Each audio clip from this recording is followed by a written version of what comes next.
My name is Judy, and I'll be the second affirmative. I'd like to address what she said before, that the tenure protects good teachers from getting fired.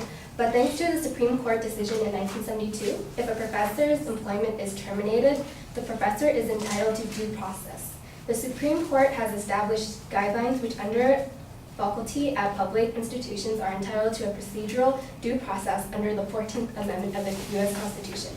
If their termination adversely affects a liberation or a property interest, meaning that if good teachers were wrongfully fired, discrimination, race, age, sexual orientation, or religion, they can appeal through the federal or state courts.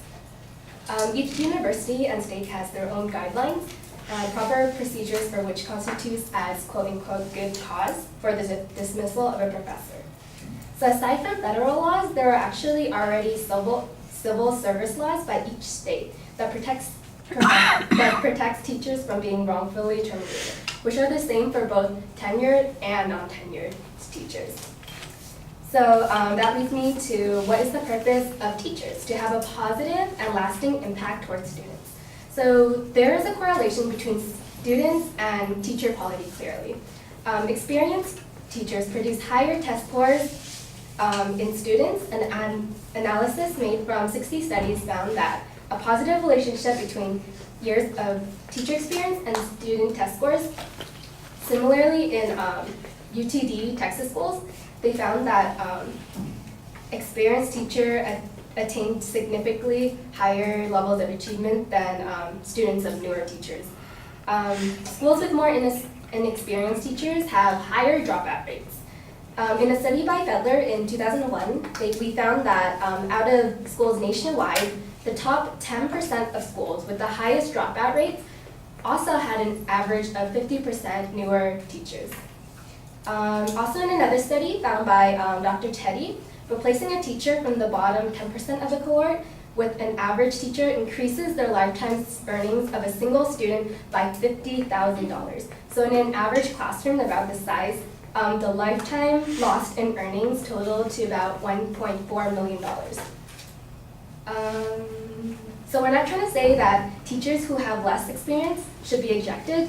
We're just trying to prove that there is indeed a correlation between students and teacher quality, and teachers who do not prove high quality towards students should be ejected. Okay. And back to what she said about tenures being expensive and tedious. The money could be put into reward bonuses for effective teachers by giving reward bonuses. This motivates teachers to improve upon themselves and provides an incentive for individuals to become teachers. An average amount of years it takes teachers to earn tenure, as we said, was 2 to 3 years. The cost to eliminate those employees actually averaged out to $163,142, which is a lot more than what the negative has said, because we are taking into account legal fees. And also the negative failed to mention the years, like the 2009, or the years in which her numbers were taken. So there's no wonder that most schools decide to keep their ineffective teachers rather than taking the time and cost to try and fire them. If we do get rid of tenure, we can use this extra money from the legal fees of eliminating teachers, and we can put them towards bonuses for teachers who are performing well. By reducing the amount of ineffective teachers and hiring effective teachers, schools can save millions of dollars. In a 2011 study of teaching practices in the University of Texas in Austin, we indicated that UT Austin alone could potentially save $266 million a year if we can get at least half of the professors to be as productive as those top 20 within the university.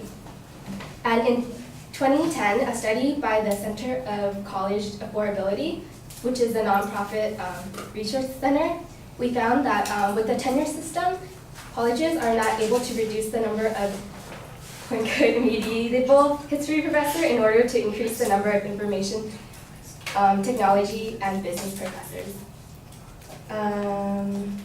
In 2009, analysts by new teacher projects across 12 districts or states, reflecting a survey from approximately 15,000 teachers and 1,300 administrators. We found on average that over the last 3 years, only 10% of the failing schools gave one unsatisfactory rating in a tenured teacher. So let me explain this. So within a school, teachers are given an evaluation if they're satisfactory or unsatisfactory, and usually it's only binary, so there's only 2 options. So most teachers are given the satisfactory.